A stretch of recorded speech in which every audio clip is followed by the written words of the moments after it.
Assalamualaikum warahmatullahi wabarakatuh. Yoi men, gimana nih kabarnya? Semoga pada baik-baik aja ya. Nah, balik lagi ke konten jangan ditonton. Biasalah, jangan ditonton kali ini gua mau menceritakan kejadian-kejadian horor ataupun mistis lah ya.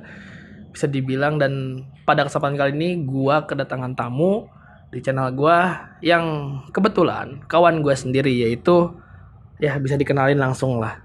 Seorang kawan gua pas lagi kuliah juga pebisnis Anda ya?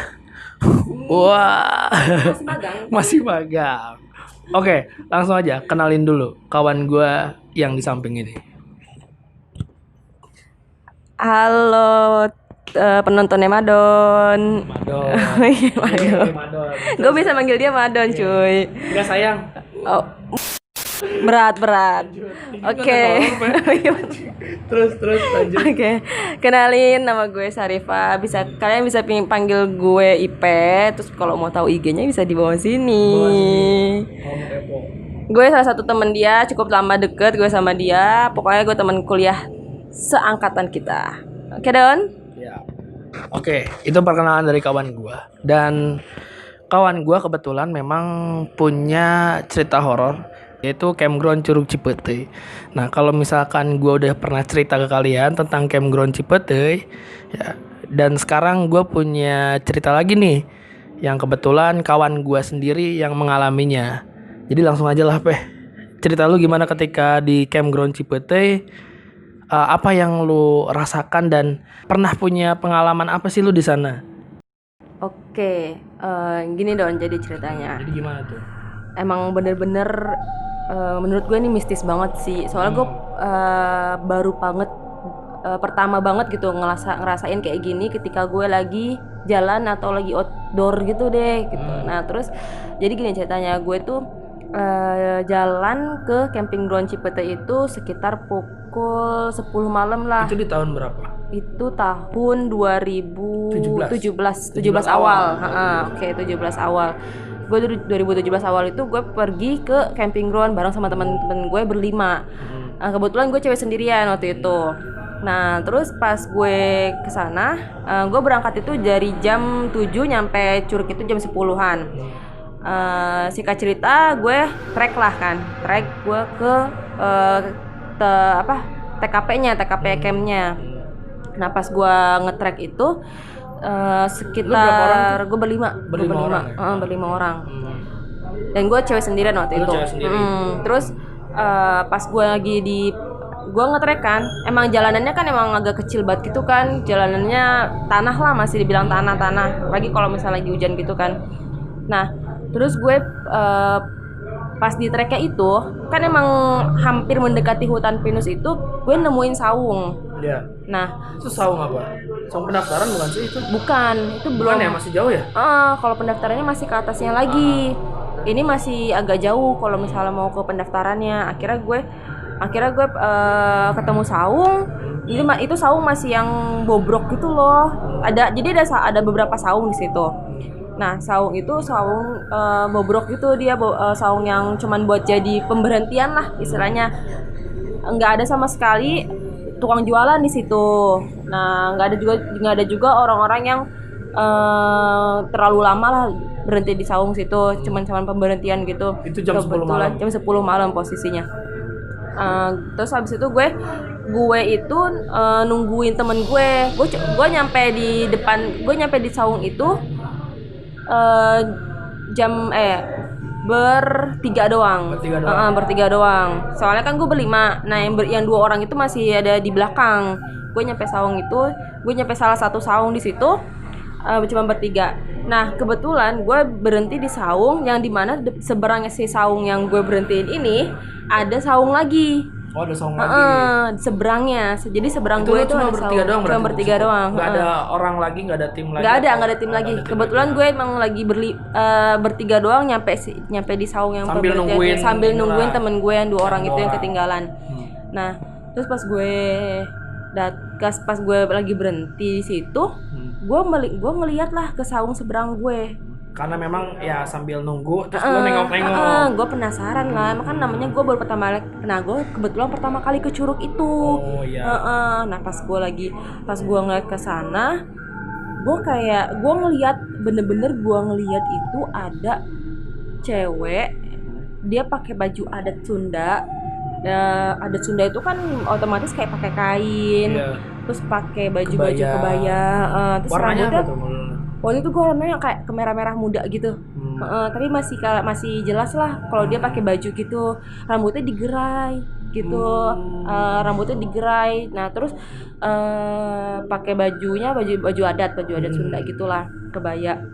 Nah gue ngeliat tuh gue ngeliat ke arah seberang saung itu, emang saung itu agak jauh dari saung gue. Bener-bener posisinya gue kalau ngeliat ke depan itu langsung saung itu. Langsung saung itu. Nah pas gue lagi ngeliat ke situ, ada tuh gue ngeliat, nah gue pikir lah dia kalau bukan makhluk biasa lah, tapi dia makhluk ya kayak kita gitu, orang-orang. Lu pikir ya itu manusia biasa? Manusia biasa, kamsi lah ya, namanya jam 10 kan orang situ kan gitu kan. Cuman emang cuman yang gue pikir tuh jam 10 gitu kan. Terus posisinya gue cuma naik bertiga doang nyampe saung itu, sepi banget kan gitu. Ya udah, akhirnya pas gue lihat ke saung seberang itu masih ada ceweknya.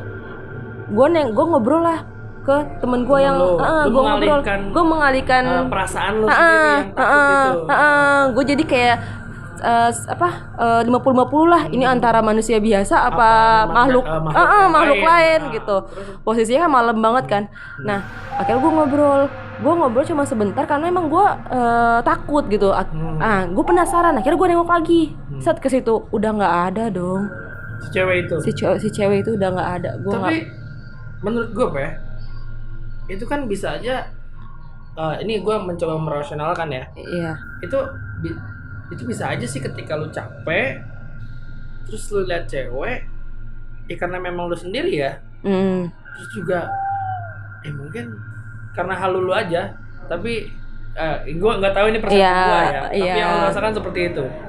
Yang nggak bisa merinding sih gue ke badan guanya juga, ke perasaannya gue juga nggak enak gitu. Dia kayak ngasih gue energi negatif gitu ke gue. Posisinya soalnya ngeliatin ke lo. Iya, posisinya dia ngeliat ke gue, bener-bener ngeliat ke gue gitu. Gue nggak paham dia, tapi gue nggak bisa jelas lihat mukanya. Gue ngeliat dia ngeliat gue, tapi gue nggak bisa jelas lihat mukanya. Cuman memang gelap kan. Jam 10.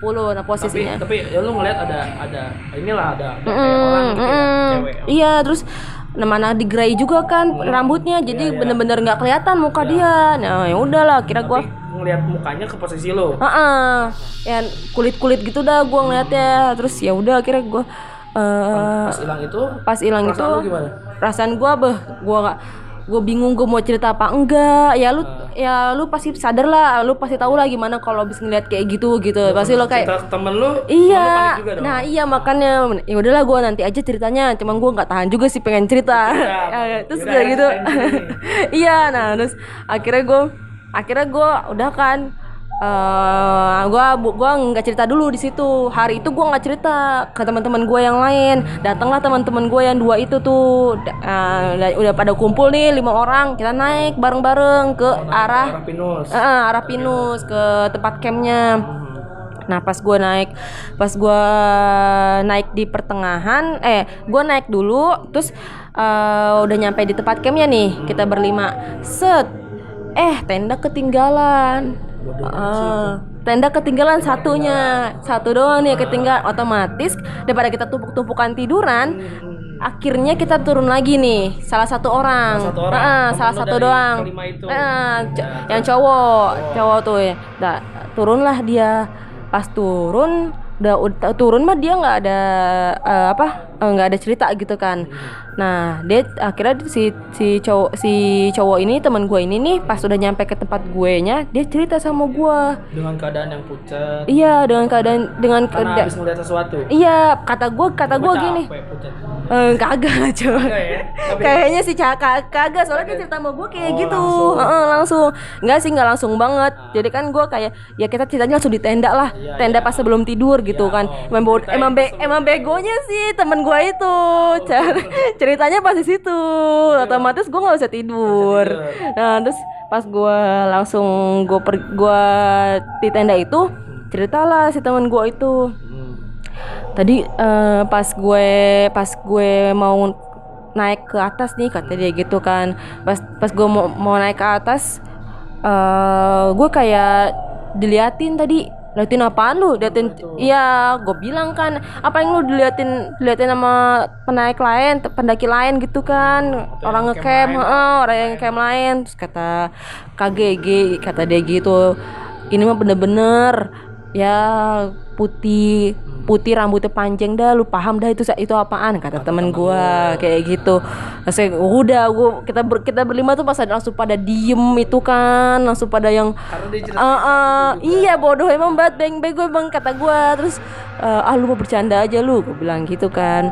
Terus ya udah kata tapi emang ya kita mah kayak gitu mah tak sadar lah kalau emang bakal ada gitu kan. Udah akhirnya dia nemuin kayak gitu, dia nemuin si cewek itu tuh di pinus itu, tapi dia bukan cewek yang gue lihat, dia cewek yang beda dan itu bener-bener nunjukin kata dia yang nampakin ya rambutnya panjang terus baju putih dan di situ juga kayak bau-bau melati gitu loh, bau-bau kuburan lah kayak gitulah pokoknya. Terus udah deh abis itu gue langsung kayak yang pada shock.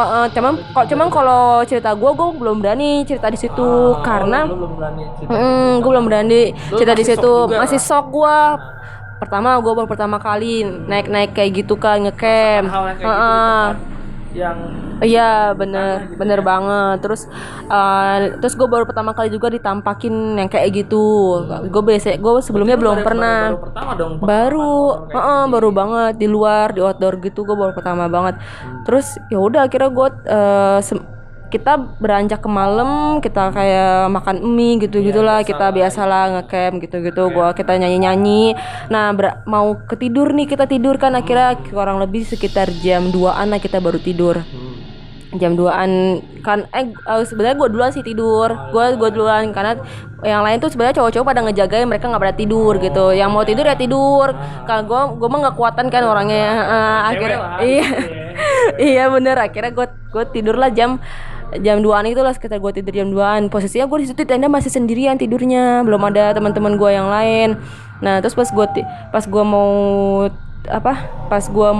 mau lelap gitulah, menjamin mata aja, gue kayak kagak bisa menjamin mata. Nggak bisa menjamin mata. Kenapa? Iya terus karena gue masih ngerasa yang tadi gue lihat itu ada ngeliatin gue gitu. Oh lu masih terbayang. Masih terbayang gue. Dan bener-bener gue ngerasa gue tuh diliatin dari tenda gue gitu. Jadi dia tuh ada kayak di depan dikelilingin. Gue tuh nggak paham sih itu kayak apa, karena dia ngasih energi negatif ke gue, jadi gue ngehalu gitu apa gimana. Nah itu maksud gue. Jadi benar-benar kayak pas dia natap gue kayak langsung keserap sama dia. Terus jangankan pokoknya gue tuh selalu kayak dibayangin sama dia. Pas mau tidur juga, pas jalan yang mau ke arah trekking itu tuh itu juga sama gue. Iya jadi lu ngebayanginnya cewek yang pakai adat Sunda gitu. Iya, adat Sunda. Makanya gue kayak yang wah kacau banget nih. Akhirnya gue nggak bisa tidur situ, gue nggak tidur dah. Gue masih dibayangin daripada gue sendirian di tenda. Gue serem banget kan, gue takut ngerasa banget dijagain, apa maksudnya bukan dijagain, diliatin sama orang, sama si dia, sama si makhluk itu. Akhirnya ya udah gue nggak tidur. Gue ke temen-temen tapi gue juga belum berani buat cerita karena gue takut. Cuman gue menyimpan sendiri lu, iya, tapi lu masih dihantui juga. iya makanya berat banget kan. Udah lah, akhirnya gue langsung kayak yang nanti aja dah. Gue diem, gue pucet tuh. Di situ gue pucet tuh. Kata temen gue juga begitu. Temen gue nanya, Lu sakit gitu. Lu ngapa deh pucet banget? Lu sakit kan gitu, bener betul dia nanya. Terus kata gue diem aja kan ya. Gue kayak yang apa ya? Gimana sih, gue nggak paham. Gue juga kayak yang diajak ngomong sama orang kagak nyambung. Iya gitu dah pokoknya. Jadi lu kayak ngebayangin aja terus nggak konsen aja. Iya gitu nggak konsen gitu. Udah dah, akhirnya gue langsung ditanyain sama teman-teman gue, lu ngapa apa pucat, katanya. Lu makan katanya gitu. Lu jangan diem aja ya Ge, bye lu di luar, kata teman gue gitu. Terus kan gue diem, kagak, gue jawab gitu doang, kagak gue kagak ngapa, gue bilang gitu. Terus kata teman-teman gue tuh kayak yang udah paham. Teman-teman gue tuh semuanya rata-rata yang udah pada sering naik gunung gitu. Jadi dia pengalaman, bener. Makanya teman-teman gue pada ngajak gue ngobrol kayak gitu, biar gue nggak diem. Pada paham lah teman-teman gue kayak gitu. Udah beres dari udah kayak gitu. Gue masih ditanyain aja kan, gue udah kasih makan, gue makan, cuman cuman apa ya? Ya ketakutan gitu, otak gua gitu ya? ketakutan gitu pokoknya, pikiran gua takut kayak gitu. Gua kayak gua tuh nggak bisa konsen, orang ngajak ngobrol gua tapi gua nggak mau ngeliat dia. Gua kayak ngeliat kemana-mana gitu. Gua maunya gua kayak lagi nyari apa gitu di sekitaran tenda situ. Gitu kayak ada yang merhatiin gua dari mana-mana gitu. Makanya kata gua gue aneh aja gitu. Pas gue sadar ya pas gue udah turun, pas besok paginya gue udah. Tapi lu pas itu tidurnya gimana? Maksudnya nyenyak atau memang tidur nggak nyenyaknya itu karena kebangun terus tidur lagi, atau gimana tuh pas lagi sama teman-teman lo itu? Gue pas sudah pas beres, kira kan tidur kan, gue tidur pokoknya sekitar jam 2:30, jam 3-an lah gue. Jam 3 lewat lah pokoknya. Ya itu gue tidur ya nggak, tetep aja pasti nggak nyenyak. Teman-teman gue pada nyenyak, gue mah tidur nggak nyenyak. Terus akhirnya gue kayak yang bangunin temen gue dong, yang satu yang samping gue nih, pas banget samping gue. Terus pas kata gue bangunin kan, bangun apa temenin gue nggak bisa tidur, gue bilang gitu kan. Terus ya namanya cowok dibangunin susah kan ya. Akhirnya ya udah gue diem aja gitu. Gue cuman bengong, nanti gue meremin daripada gue masih kebayangan. Udah deh, gue kebayangan. Akhirnya nggak lama kemudian gue nggak bisa tidur. Akhirnya gue nggak tidur tuh, bangun udah gue sadar udah ini aja jam 5. Gue liat jam 5. Jam 5 udah pada subuh. Belum tidur lah ya. Iya belum tidur, gue nggak bisa tidur. Iya. Ya udah, akhirnya gue nggak tidur lah semalaman itu. Besok paginya udah pagi, udah terang, udah agak berani lah gue. Udah terus akhirnya cerita di situ sama teman-teman? belum cerita, ceritanya gue turun pas udah di parkiran. Shock banget sih di situ ya. Iya, soalnya kayak gitu. Aneh lah ya. Iya makanya. Gitu ya. Oke men, itu tuh barusan pengalaman dari kawan gua Saripah Ipeh selama camping di campground Cipeteuy. Nah sebetulnya sih memang hampir sama cerita gua yang memang ketika ngecamp di Cipeteuy trekking jam 12. Bisa dilihat di sini nih. Pokoknya singkat cerita sih, kalau misalkan gua baca di singkat sejarahnya nih Pak ya. Jadi Curug Cipeteuy itu, dan kan ada situs Cibala itu atasnya. Nah itu tuh dulunya konon ya, bahkan juga gue sempat nanya-nanya dan browsing di internet. Jadi campground Cipeteuy itu adalah pemandian para raja-raja terdahulu itu, dan memang sering juga ada dayang-dayangnya ya. Dan bisa dibilang situs Cibala itu adalah pilanya para raja-raja terdahulu. Mungkin kalau kita kan ke puncak gitu kan, mereka kan raja-raja terdahulu ke pilanya ke Cibalai gitu kan. Terus juga pemandiannya ke Curug Cipeteuy-nya raja-raja terdahulu dan ya para dayang dan segala macamnya. Jadi mungkin kalau misalkan gue pribadi ya men ya, gue kalau misalkan memandang hal mistis sih pasti gue rasionalkan dulu seperti tadi. Kayak ketika ngeliat kayak gitu kayaknya itu mungkin karena lu capek aja kali. Cuma kan lu punya persepsi berbeda dong.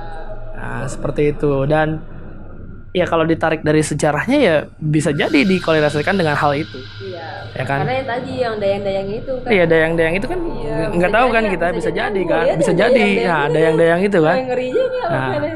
oke men, itu aja. Benar atau enggak itu menurut pengalaman kita masing-masing, Oke, persepsi masing-masing.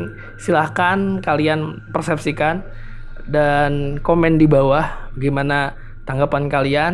Dan intinya hal seperti itu pasti ada. Yap. Hal seperti itu pasti bersandingan dengan kita, tapi bagaimana kita cara menyikapi dan menghargainya aja. Yo, Bener nggak tuh? bener banget. Oke men, mungkin itu aja. Terima kasih yang udah nonton, yang udah dengar pengalaman dari kawan gue pada malam kali ini di Jangan Ditonton. Jangan lupa, jangan buang sampah sembarangan. Salam petualangan. Gue Ilham Ramadan. Wassalamualaikum warahmatullahi wabarakatuh. Thank you, Peh.